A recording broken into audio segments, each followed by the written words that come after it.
Hey guys, oh my gosh, I actually uploaded or like made this video earlier, compiling the videos and the photos I have for this particular video, but like for some reason there was no sound, and that's really strange because I know that I did, you know, turn the sound on, but like I don't know, for some weird reason it didn't work right. So I'm gonna just like do it this way, and the first video was like a 54-minute video. Obviously, you know, there's no sound, so I'm not, you know, gonna be able to upload it. But and here's another thing, so I have like iMovie, and my iMovie for some reason wasn't like letting me get in. I don't know, it's really strange. So anyway, this is like an experience that I went through, you know, more than a year ago and change, I think. And so like I take care of the elderly, so I got this assignment, you know, here in California. So let's just say it was Los Angeles County or LA County, right? I'm not gonna give you like the exact location, and I'm not gonna share to you like the real names. Obviously I'm gonna change some information and names to protect like the identity of my client, right, and their family. So I got this assignment, you know, in this huge house, right here. It was built in the 1950s, I think, and they were, I think they were like the third owner of the house. So it's like a huge property, right? There's like that staircase. So like when I'm riding my Uber, I get dropped off here by the street, and then I go up this way. And you know, as you can see, it's very lush, it's very green. It's obviously like a prime property, you know, in suburbia, you know, let's just say LA, right? So anyway, you know, this is the main house up here. And that's when I met Grandma Mary, right? So, you know, I'm not editing anything. I'm just gonna show you like the raw footage. So there's me. That's the living room, okay? And as you can see, you know, it's a nice house, you know what I mean? There's a mirror right there, you know, and there's the hallway. You know, it's not such a huge house. It's not a 2-story, but it's like, it's big enough, you know. And there's like the dining room on the left and everything. There's, you know, the hallway, so obviously there's like their photos and things like that. So if you turn right down here, right this way, you will go straight. There's another bathroom on the left, and then there's, you know, the office, obviously, where they keep their financial information and stuff like that. You know, and we don't have access to that room. And then at the very end of the place, there's, you know, the master's bedroom for Grandma Mary and her husband John, right? I changed both of their names. So anyway, I joined this job. It's like February of, no, I'm sorry. Yeah, February. I already did like 2 days there. Obviously, it wasn't a permanent assignment yet at the time. But so I do 2 days, and then I actually go back on March 24 is the date I remember.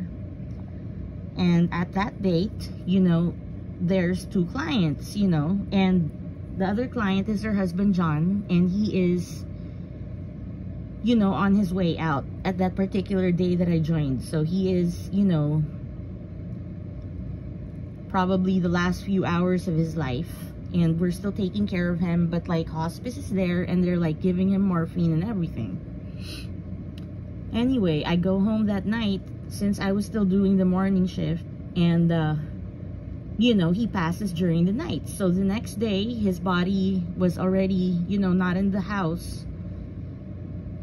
I go back and I do the morning shift. And, you know, we're not supposed to tell Grandma Mary that John passed. Her husband did, right? So her children came by later that day and they told her, you know, what happened. And she, I guess it's just, she was just in shock, right? So she wasn't extremely sad. You know, she did shed a few tears, but she was okay. You know what I mean? She was okay. The days went by, you know what I mean? And I'm trying to like let her, you know, I'm helping her grieve. I'm helping her process everything by like talking to her about him, because they were together for like 74 years, all in all. You know what I mean? You know, they obviously loved each other. And, you know, just for me to like, as far as I know, so just like a brief background on their story without saying too much. He was a fighter, I believe, in the Air Force. You know, and he was in the military for a while, you know, and then he came back and he, you know, built this very successful, you know, business. I'm not going to say what it is, but, you know, it was, they did extremely well, okay? So aside from that main thing that they were doing, they also went into the food business, right? And they bought a couple of these, let me just say this, it's a very popular hamburger chain. And I think they bought 2 or 3 of that. They were originally from Indiana, right? They became very successful with, you know, the burger chain. And then they bought, you know, a bank or 2 down in Indiana. So they were, you know, they did extremely well. They were, you know, they traveled around the world. And then they had like the main 2 businesses that they had, you know, down here, you know, in Los Angeles. So they were set for life. You know, they also had like a few rental properties in Indiana that I know were still kind of like making money. So, you know, they weren't hurting for money. You know, they had good care, you know, until, you know, John, the husband, you know, passed away. And so, you know, when I joined her, she was extremely sad, you know, but I tried to like help her get through it, right? So that's me. That's the hallway. That's me when I was working. So that's my logbook. I would log everything there. You know, the shift through the night. I eventually started doing the nights, which I really like because, you know, just I'm more awake at night. You know what I mean? I have insomnia, so like I have a difficult time like going to sleep, right? So anyway, it was fun. It was fun. So that door on my left, on my left was a door leading to the backyard. You know what I mean? It has absolutely no bearing to the story, but I just felt like I had to say that. So that's me. This is like the main door. The main door is like the brown door behind me. That's where you enter. So like when you enter the main door, you go straight through to the right, because this is the mirror right here. I'm just like checking myself. And then you'll see the library, which was eventually converted to Grandma Mary's new room, because like when she, you know, got all these, you know, sicknesses, like she had COPD and she had, you know, diabetes, she moved to a hospital bed down to that library, right? So as she did that, they were no longer sleeping in their main bedroom, right? Grandpa John, he moved to the living room where he also had his own hospital bed and his own caregiver like taking care of him, right? So this library like that you go through as you know, go straight from the main door, it's open, like there are no doors, you know, there's a huge TV, books, you know, and then pictures of them, you know, in all the years and stuff like that. And, you know, there's like this caregiver that they had, you know, before we stepped in, and she'd been there with them for like 5 years. Let me call her Sally, right? So Sally like took good care of both of them. She was like also helping them with their, you know, going to the bank and depositing things and, you know, doing the groceries and taking them to the doctors and stuff like that, you know, until they completely were just at home all the time because they were old, you know, they were not leaving anymore. So eventually Sally had the weekends off, so I came in, you know, during the first, you know, times I was still doing the morning shift, and then eventually I started doing the night shift. Monday to Thursday, I had Friday, Saturday, and Sunday off. So I was like working 48 hours a week, which was good pay, you know. Grandma Mary was an extremely kind woman, and she, you know, made sure I felt at home, you know, and she was so easy to like take care of, you know. She didn't give me any issues. She was just a nice lady, right? So anyway, you know, the next few days, you know, I'm happy, you know, doing what I'm doing. And I started there, so like March 24th, so June 7 was my birthday, right? Of course, I still had to go to work because my birthday, you know, fell on a Wednesday, I think. Yeah, it was a Wednesday. So I went to work. Everything was like cool. My shift started at 7 p.m., right? And, you know, everything was okay. So she normally like goes to bed during the shift change, you know, which is 7 p.m. So the morning people leave at 7 and I come in. So by the time she's in bed, she normally just watches TV till about 8:30 or 9, and by 9 she's like asleep. So this night she was asleep by like 8:15 or something. But like not okay, so okay, let me go back to like this. Okay, so this table here at the back where we keep the logbook, right? It's a round table where we have our meals. There's like a vase in that room. And in that vase, I believe she had a visit from one of her granddaughters or someone. And there were roses on that vase, right? Well, remember, that was my birthday.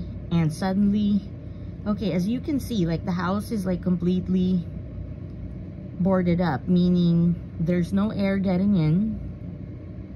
All the windows are closed, right?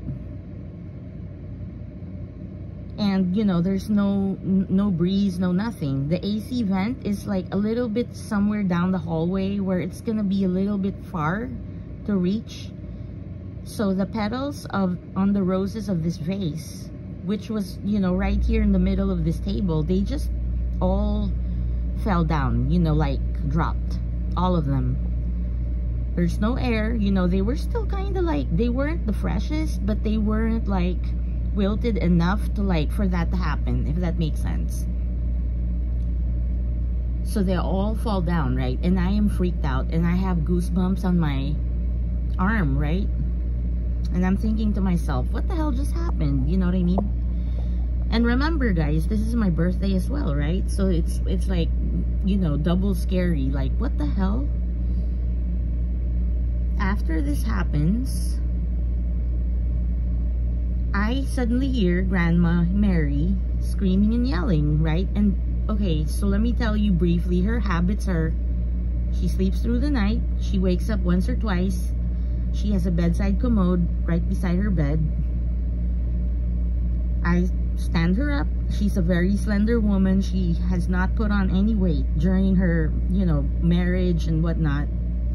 And she's 96, right? So she's weak, but she's like not that weak to where she's like, you know, peeing in her diaper. She's not like that. She stands up and I sit her down on the commode and then she goes, right?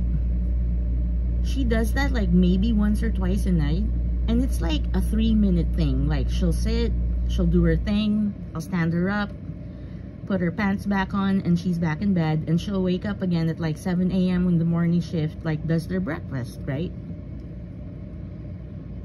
So now after the petals fall, now Grandma Mary starts screaming. And remember, I told you she sleeps through the night, no issues whatsoever. She starts freaking out. She's having a nightmare, right? And this has never happened before, ever. Like, ever. I've been working there for like 3 months at this point. This is my birthday, and she's having a freaking nightmare. So I run over to her room at the library, and I comfort her, and I'm like, you know what? This is just a bad dream. You're good. I'm here to take care of you. Nothing bad is gonna happen, right? And so she eventually calms down. She goes back to bed. So now there are two things that happen. The petals fall, and then the nightmare happens, like almost one after the other, right? This is my birthday. So now, by now, like this third thing happening, and this is like the most, like I can't explain it, right? So we have the parent monitor, or so that's what it's called. She has the baby monitor at night. So we can like look at her, you know, it's the camera, you know, the video camera, you know, that they normally use for babies. So we use it for our clients as well. I look at that video camera at like 2:20ish a.m. I'm not sure. And like there's this tiny little figure beside Grandma Mary, like looking over her. You know, it looks like some sort of dog, or maybe it could be it just looks like an animal. And I'm gonna show you. And that's me again. And this is the home, right? It's lush and green.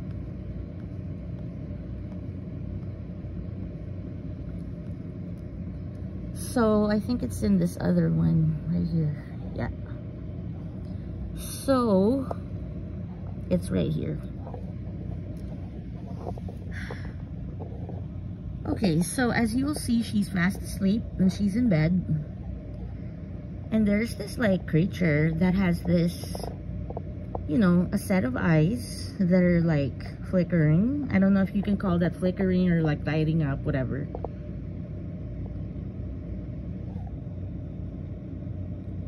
Everything's normal. It's not hurting her. It's not waking her up. But it's just like, it's like just there. You know what I mean? It's just either looking after her or, you know. And I gotta say this. So this part of Grandma Mary's railings on this side where the thing is, there's absolutely nothing there. There's no, you know, nothing hanging. There's no small table. There's nothing. It's basically just a, you know, a rail, right? Where, you know, people can grab for support. There's nothing there. On this side of the railing right here is where the remote is. So like when you're trying to get her out of bed, you're gonna touch that remote, you know, it goes up and down, you know, it just helps with her mobility. So if you'll see, right? See, I had this video earlier, but now I don't have it. The thing, so I'm gonna put some volume on. There's no sound, it's just there, you know what I mean? It's moving a little bit, but it's just like plastered on, you know? Nothing. There's nothing. That's me, you know what I mean? Like looking at the baby monitor at this time, right? Okay, so that happens and it freaks me the fuck out. So I don't stand up. I don't go there because obviously it's not hurting her, whatever it is. I just let it slide, you know, and then the next morning I ask her about it and she's like, I don't remember anything. I don't remember the nightmare. You know, I'm good, right? So a week passes. None of these things happen. Everything's good. And then on the, you know, like on the 15th, which is like a week after this, now we go on to like the second thing. So it's 2:31 a.m. and it's like, you know, around the time she normally gets up. So now she is, you know, sat up. And remember, her pillow is on the right side. So if she's gonna sit upright, she's gonna be looking, her her face is gonna be on the left side of the screen instead of the right, right? Okay, so let me repeat that part. She